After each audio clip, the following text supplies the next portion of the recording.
साथीहरू खाने होइन त सोयाबिनको यस्तो मिठो अचार आउनुहोस् सँगै बनाऊँ। सबभन्दा पहिले त सोयाबिनलाई पानीमा भिजाउनुपर्छ। मैले नि यसलाई आधा घन्टा जति चाहिँ भिजाएँ। आधा घन्टा भएपछि चाहिँ यसलाई मैले निकालेर यसरी निचोरेर एउटा प्लेटमा राख्दैछु। सबै यसरी बिस्तारै बिस्तारै निचोरे सबै यसरी मैले प्लेटमा राखेँ। त्यसपछि मैले थोरै तेल राखेर अघि निचोरेको सोयाबिनलाई मैले फ्राई गर्दैछु।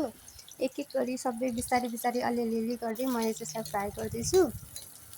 फ्राई गरेँ यत्तिको गोल्डन ब्राउन भएपछि चाहिँ यसलाई मैले निकालिदिएँ। अनि अझै पनि फ्राई गर्न सक्नुहुन्छ तपाईँहरू। मैले चाहिँ यत्तिकै मात्रै फ्राई गरेँ। यत्तिकै फ्राई गरेर निकालेँ। अनि अर्को फेरि फ्राई गर्दैछु।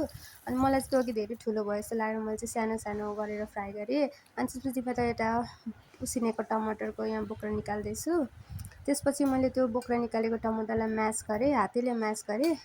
अनि त्यसपछि मैले त्यसलाई त्यो टमाटरलाई यत्तिको बनाएँ। त्यसपछि राखेँ प्याज, त्यसपछि राखेँ मैले धनियाँ। त्यसपछि मैले यसको मसला रेडी गर्दैछु। सबभन्दा सुरुमा मरिच लिएँ, अनि त्यसपछि खोर्सानी, अनि त्यसपछि लिएँ लसुन। मरिचको यो चाहिँ मेरो मेन इन्ग्रिडियन्ट हो जस्तो लाग्छ कि यो सोयाबिनको अचारमा चाहिँ मलाई मिठो लाग्छ।